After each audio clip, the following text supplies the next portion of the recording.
I'm Jenny. Welcome to the Slow Knits Knitting Podcast.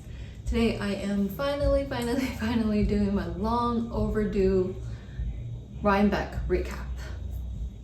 So I went to Rhinebeck this year. It was my first Rhinebeck and I had such a great time. So I really wanted to share with all of you about my experience, about my tips in terms of transportation and all that. But for some reason, time just went by and it's been a little while. So my memories are not as fresh anymore, but I will still try to share as much as I remembered with you about my first Rhinebeck experience. I ended up deciding to take the train from New York City in the morning and going back to New York City later that day after the festival. So I'm going to share a bit about that experience and some tips I want to share with you in case you're also thinking about taking that route. So I took the train from New York City to Rhinecliff Amtrak train. They have a very early one. Now I couldn't remember the exact time, but it was something like 7 o'clock, which will arrive like 9 o'clock, which is right when the festival opens. I decided to take the next train, which leaves around 8:30 from New York City, so it was not too early. And it will arrive around 10:20 a.m. at the train station in Rhinecliff. And the whole train experience was amazing. If you're also thinking about taking a train, I would highly recommend you to sit on the left side. That way, the view of the Hudson River and the trees and everything, all the beautiful view will be right next to you. I actually sit on the other side of the train, so I actually only have some photos and videos from like far away across all the seats.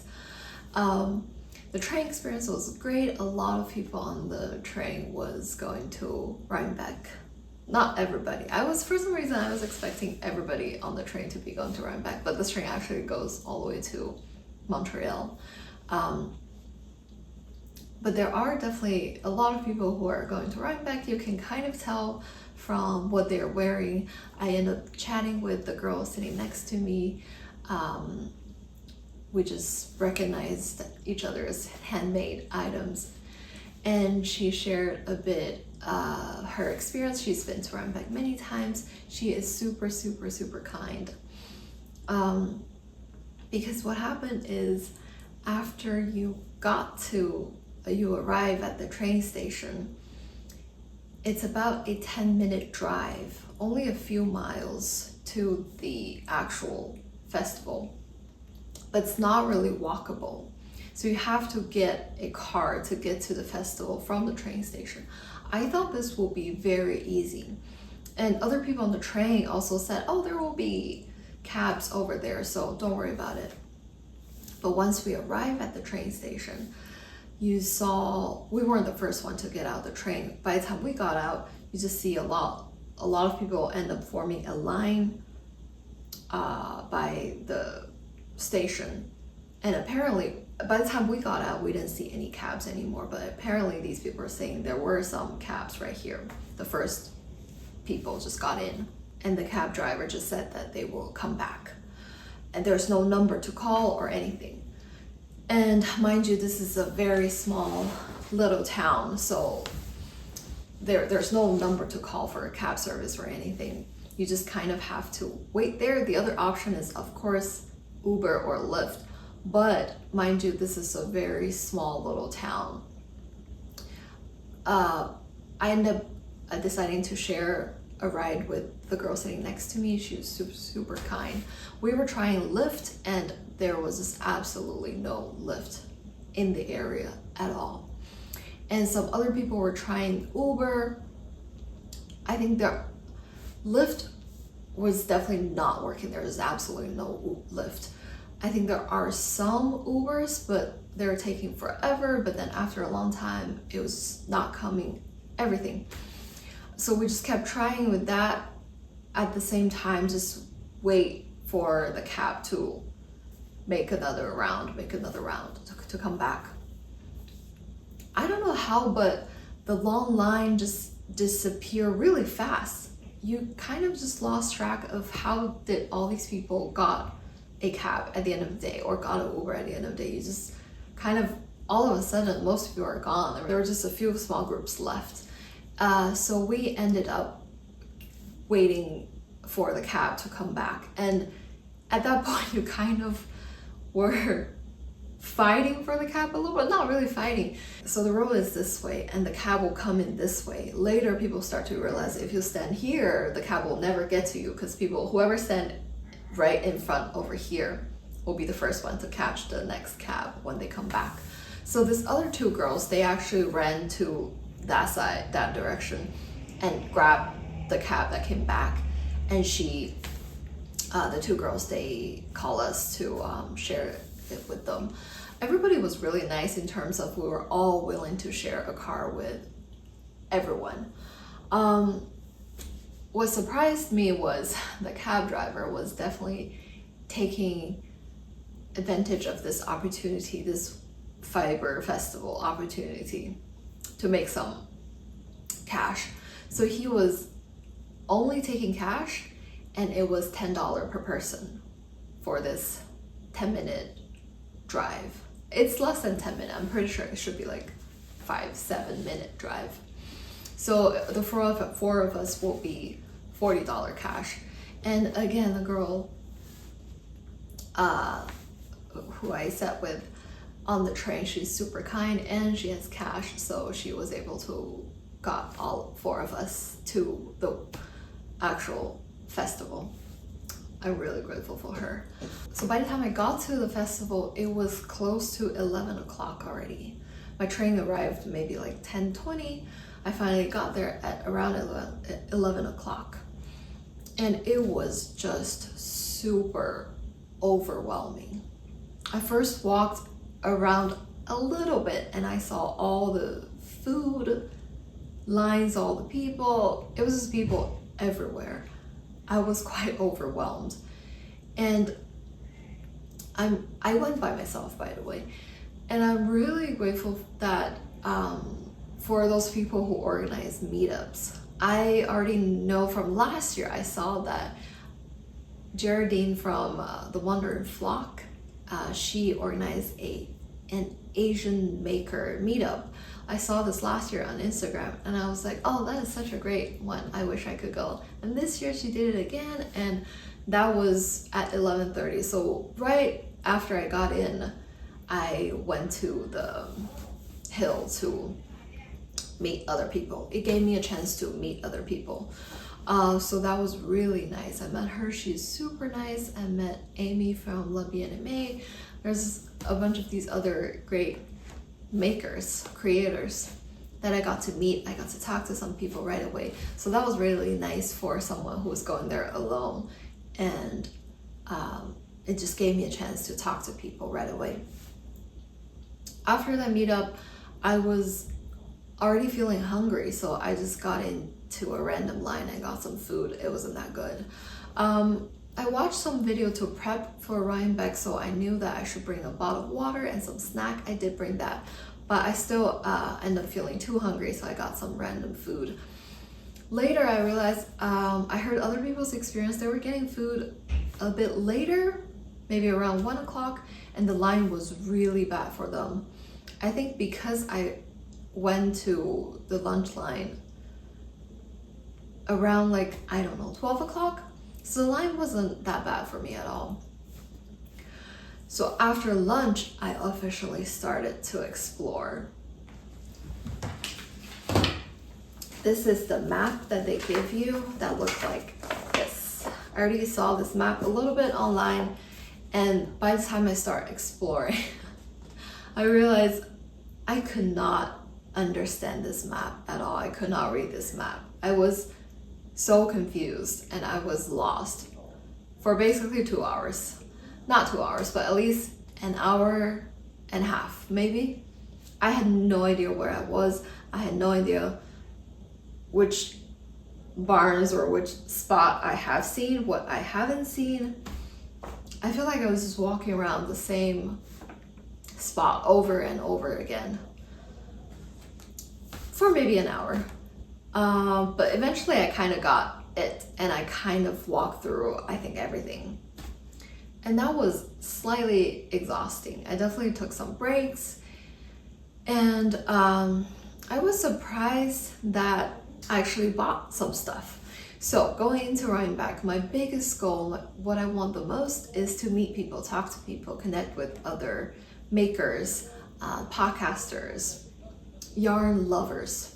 And the whole vibe there is definitely very, very sweet, because everybody there, you just feel that everybody there is a yarn lover, and you just have this bonding. So you see anybody, you compliment on what they're wearing, because you know that they make them. A lot of people came to me, and they loved the sweater I made, and I told them what pattern it was. We have a little conversation. It just happens so organically, and it happens a lot. So this whole vibe and this whole environment is just so beautiful. I've seen so many beautiful patterns, so many beautiful sweaters. My favorite sweaters that I've seen are either a lot of Marie Wallens, which is definitely on my list. I totally want to knit her designs, but it's just she has so many, and they're all kind of similar, so I just don't know which one to pick. But I've seen so many beautiful ones. Sorry about the change of light. It is completely dark now, so I have to turn the lights on. And so in terms of meeting people, I had this expectation that I was just gonna run into all these podcasters that I know, and then I'm gonna go talk to them. Once I walked in there, immediately I realized this is not a scale where I just run into people I know. It is huge, and there were so many people there.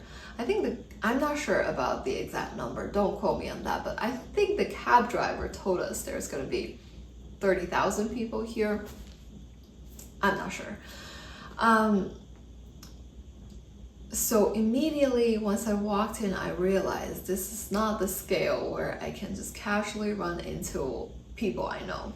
I did run into some people I know, and some of them I talked to. For example, I talked to Jonah from Kim and Jonah. She's so nice. She was wearing this lovely top, and they gave me this little bag with stitch marker and sticker. That was really sweet and cute. I also met other friends that I've talked to online, but I also ran into some other podcasters that I watch, but I got intimidated and I didn't talk to them. It's not because they were not nice, it's mostly because they were with their friends, and when they are with their friends, or friends or family, I feel a little awkward to go up and talk to them. So I actually saw some people I watch, but I didn't end up talking to them, which later I regretted not talking to them. Also, some of it was just people were busy shopping, and you can see that people were focused with their shopping. So I also just hesitated for a moment, and then it was very crowded. The moment just passed, and they're just gone. Things like that. So in terms of meeting people, I did meet people, talk to people, meet new people, or talk to people I've already met online. That was great. But I also did not get to talk to some people that I was hoping that I was going to meet. But regardless, it was still so amazing. My favorite thing about going to Rhinebeck, now I understand why people go back every year. My biggest thing that I loved is definitely the environment, the whole vibe of all the knitting yarn lovers, people who would just appreciate your sweater, comment on what the construction was, what the design was, and seeing other people's beautiful sweaters, both men and women's. It was very funny. I saw this gentleman wear a cable cardigan. I thought it was so pretty, so I told him, I love your sweater. And this might be a typical knitter's partner. He was like, Oh, thank you. My wife knit it. I don't know anything about it. I thought it was very funny. And there were a lot of people who came up to me and complimented on my sweater. I really appreciate all of them. I got so fluent with telling them what this pattern was. Immediately I was like, drops free pattern from 1992. I've already talked about my sweater in my regular podcast episode, so I wouldn't get too much into it. This is a free drops pattern from 1992. They don't really have a name at the time with their designs, so it's literally called Alaska. It's knitted with Drops Alaska. It's just called Sweater with Squares. And the original design, if you're trying to find it on the website, the original design is a red main color with black contrast color. I knitted something with a much smaller gauge, so mine is not oversized at all. This is a bottom up steeped armholes, and then I follow the pattern and knit the sleeves bottom up too, and then attach the sleeves. So that's my Rhinebeck outfit. I actually brought a jacket. It was really warm. It got warmer and warmer towards the afternoon. By the time it was like 2 o'clock, I was sweaty with my yarn bag and my jacket. Yeah, but nothing to complain. The weather was beautiful. I was actually just in upstate New York before going to Rhinebeck, which is much more lower state. I was upstate. But Rhinebeck, the fall scene is actually, it's prime over there. So it was just so beautiful. Okay, talked about transportation, talked about my sweater, talked about meeting people.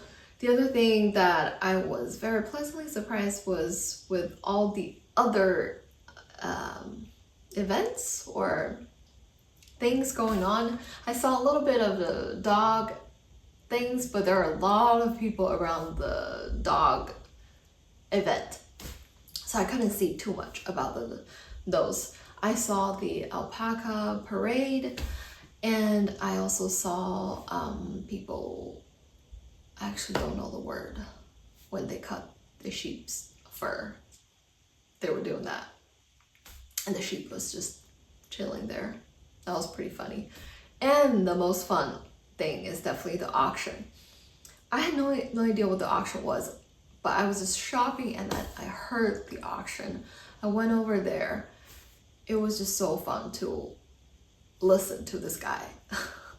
I'll play little clips here with the sound to let you get a feel of what I'm talking about. It was just fun. Okay, 3, yep, 3 and a half, 300, 3 and a half, 3 and a half, 3 and a half, 300, 3 and a half, 3 and a quarter, 3 and a quarter. Other than just being fun to watch, if you're into spinning, if you ever want to get a spinning wheel, I saw some beautiful spinning wheels at this auction, and I'm pretty sure their price were really good, much better than like a regular, that quality kind of spinning wheel on Facebook Marketplace, or if you were to buy a new, the price was really good at this auction. But those were very fun spots at this festival. And the last thing is the yarn. I'm going to share with you the yarn I got. This was not expected, because my expectation with yarn festivals is usually, I've been to several, usually I buy one special hand dyed souvenir that usually costs like $30, and that's pretty much all I will spend, because most of these wool festivals, they are more special or higher price point yarn, and I would not buy a sweater quantity of a, let's say, $30 per skein kind of yarn. I'm just very frugal, and I would not spend that kind of money. So I was not expecting to buy yarn, actually. What shocked me was I saw this great deal. I got to, it was not really a booth. They have a huge spread. Later I realized they're called Brown Sheep. They're a yarn company, or are they a mill? I'm not exactly sure. It's funny that I actually just saw their yarn for the first time, their Lamb's Pride. I just saw it for the first time, in a yarn store in Ithaca when I was in upstate New York, right before Rhinebeck. I saw Lamb's Pride there for the first time. I had no idea what this brand was or what this company was. And there I saw them again, and they were selling all kinds of beautiful colors, and their price was just, you cannot beat it. Later, I didn't realize at that time, because I don't understand these lingos. Later I realized these great price that they're selling are seconds, meaning that they are imperfect. There are imperfections about them. That's why they're selling at such a low price. But there are just a ton of them. I saw these beautiful color. For me, I do care a lot about fiber content and how it feels. But I almost want to say at the end of the day, what I care about, the first thing that make me want to buy something is the color. I'm very picky with color. And when I saw a perfect shade, like this kind of shade, I have not seen it anywhere else. So when I saw this beautiful shade, I felt the yarn is of course 100% wool, and it's a worsted weight. This is their seconds. The line is top of the lamb, and this is 100 gram, 190 yards. So it's a worsted weight yarn, and it's a single ply yarn. It is slightly rustic, but not very scratchy, nothing like Icelandic wool. I think it's acceptable level for me, and I just could not pass on this color. So I got 5 skeins of this beautiful color. Each of them is $6. Can you believe it? It's a beautiful color, and it's a great deal, and it's 100% wool. And they look quite, it's not too much processed, not like superwash wool. So I thought that these will be great outerwear. I already have planned for this actually. I am planning on pairing this with some kind of soft, I don't use mohair because my skin is very sensitive.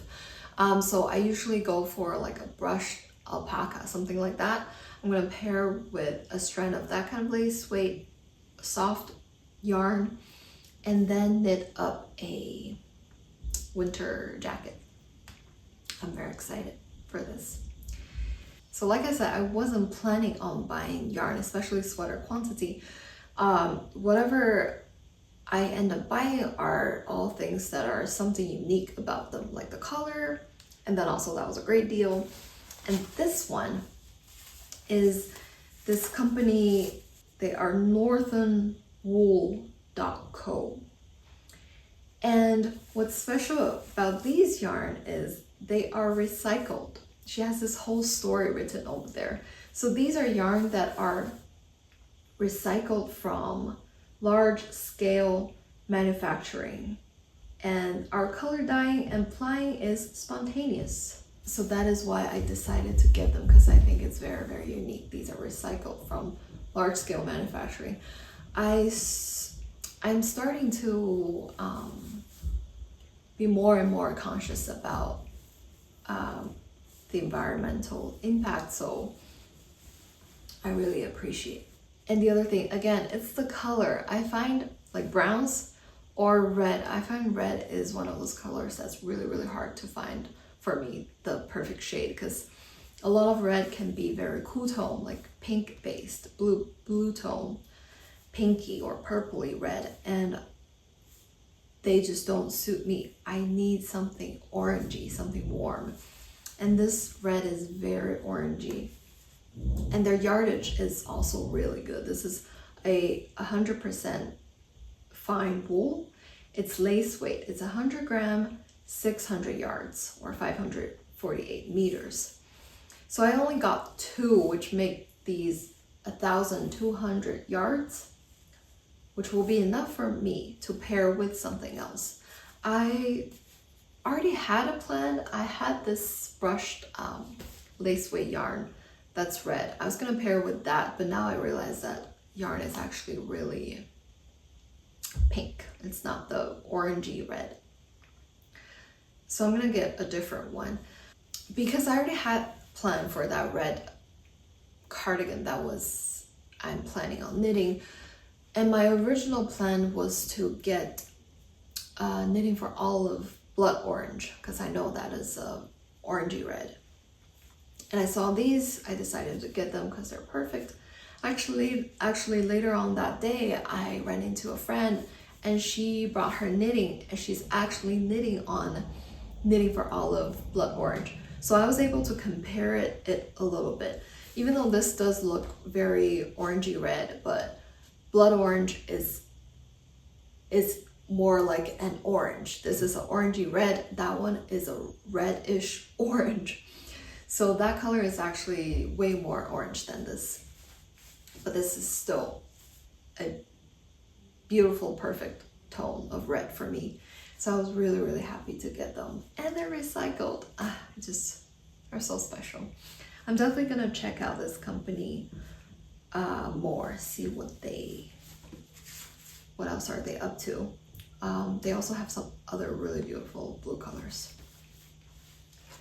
The last thing I saw, I didn't talk to them, so I didn't know too much about them. It's this couple, they have a lot of ceramics. Within the ceramics, there are 2 baskets with some yarn, and they look like they're very natural from just like local farm kind of situation. They only have 2 types. One is this light gray color, kind of like this. I debated, I also really like that, but when I see other people with light gray sweaters, I think they're beautiful, but the light gray is little cool tone, a little silvery, and I debated, but at the end of the day, I still like warm browns more than silvery grays. So I still picked these ones. You can already see their drapiness. They're soft, they're silky, they're drapey. They're very silky and they seem very natural. This is undyed. This is 80% Suri alpaca, 10% merino, and 10% bamboo. This is a sport weight, 100 gram, 300 yards. And this is the most expensive thing. I forgot to say, these were also on sale. So their price was also very good. Something like maybe $15 per skein for 600 yards. And I only needed 2 for a sweater quantity. These, I debated, this was my last purchase after those 2. I debated if I just wanna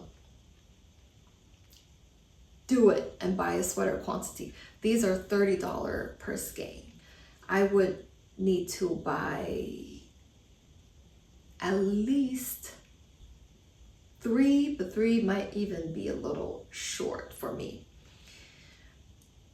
which will make it at least $90. That was just way too much for me. So I only bought 2 because I thought this could be a great vest, or it could also be a great color work option.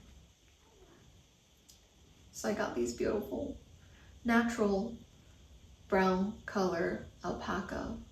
And then in the end, I heard multiple people telling me there is this button lady that you have to go to. She sells vintage buttons. I actually didn't see her in my first round. Later, my friend told me exactly where the lady is, and I went back right before, this is the very end. I got to her booth at maybe 4 o'clock, and I was planning to get out at 4:30 because my train is at, I forgot all about the exact time. I'm pretty sure my train is something like 5:30, something like that. Because we had such a struggle getting here from the train station, I thought I better get out early to try to get a cab or something, because the cab driver said they would just be waiting outside at the end of the day. So I got to the button lady. She had a lot of vintage buttons, so many selections, so many options.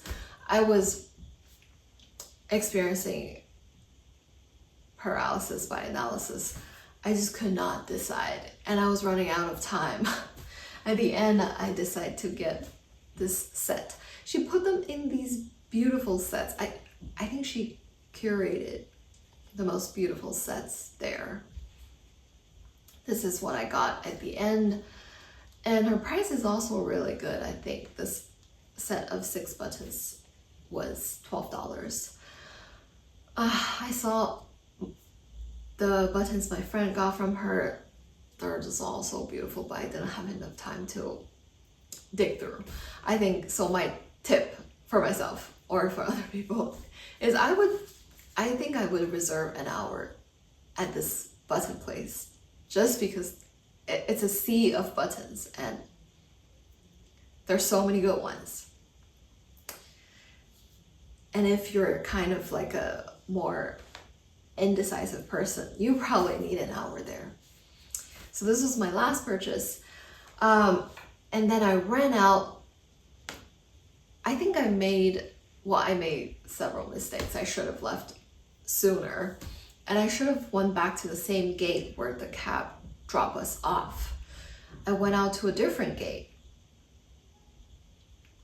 And I started to panic. There's absolutely no car. There was no cab. And my Uber was not working. And there is absolutely no Lyft. I was panicking very hard. I was at the gate, all these cars, people who drove there, they were driving out the parking lot. And I was seriously thinking, I was very close to stopping a car and just ask them to give me a ride to the train station, which is just 7 minutes away. And this is, again, going back to what I love about this. We have this bonding between us. So I'm pretty sure all these people are people who are kind enough to give me a ride to the train station. I was so close to doing that. But I saw this other 2 ladies, this mother and daughter. They also look like they're waiting for a car. So we lock eyes. We're like, are you going to the train station? And they are waiting on their Uber, which is supposed to come in like 20 minutes. And I was like, can I share your Uber with me? They're like, of course. They're just super kind. Like I said, everybody, we have this bonding among all the people there. Everybody is so kind. I met so many kind people there. So they are super kind to let me share their Uber with them. So I was just waiting with them for like 20 minutes. And we were all panicking because we will definitely be late for the train already. And also there's this risk of what if the car never came, because that happens, as we all know. Like you might wait like 15 minutes and the car never comes. And finally, about 12 minutes before our train's departure time, the car came. We got into the car and then we told the driver, the train's leaving in 12 minutes. The driver was like, do you think I'm flying an airplane? And this is this one road where all the cars from the parking lot are getting out. So there is traffic there. So this whole time, we were just hoping. And we were also, at the same time, we're hoping we're gonna make it. We're hoping the train is late. At the same time, we're like, it's okay, there's another train after this one. So our train was like about 5:30, and there's a later train that's about 7:30. We were all telling us, it's okay, even if we miss it, it's fine, there's the next train. And we got to the train station. I ran to the platform first, because I want to see it first and then tell them what's going on. I ran to the platform, and then I saw all these people in line waiting for the train. And I was like, we're gonna miss it. It's here. We made it.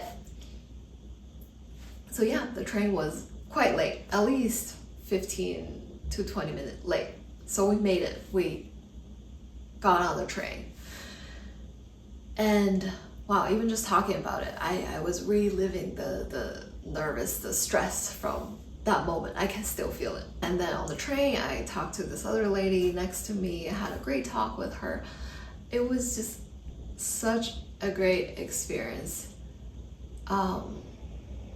Even though it got stressful with this transportation. So some tips for you in case in the future you're also thinking about taking the train from New York City. Going there, I think it's not the biggest issue, it's coming back.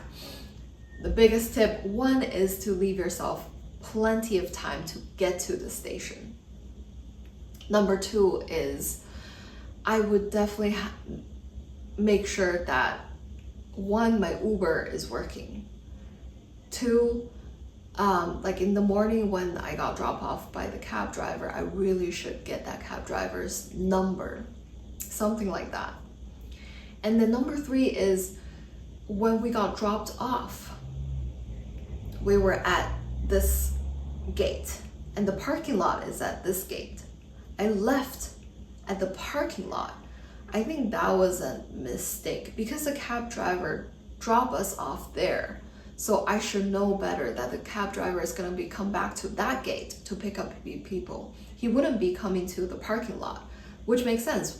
Why would they drive into the parking lot traffic where all the cars are trying to get out? So that's the last tip. If you're hoping to get a cab, you should go back to the other gate. That's not the parking lot gate. So those are all of the transportation story.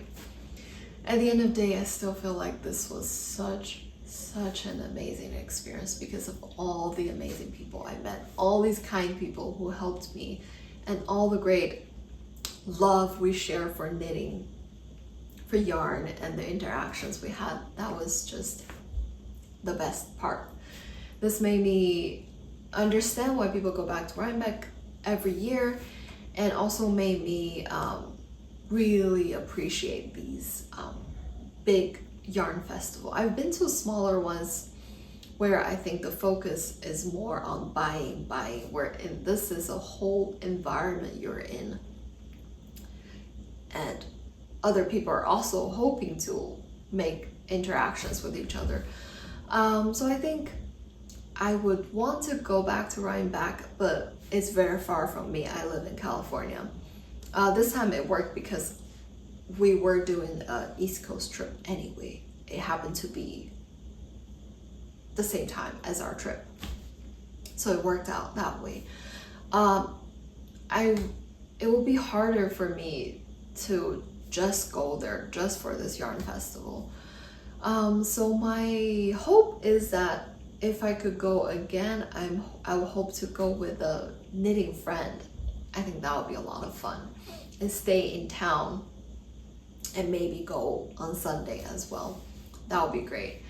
So there you go. That is my first Rhinebeck experience. If you also went this year, please share with me what your experience was like. What was the thing that you loved the most?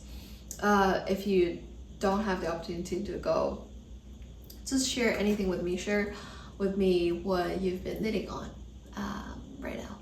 That would be great. I would love to read your comments. That's it for me. Thank you for spending your time with me. Happy knitting. See you next time. Bye.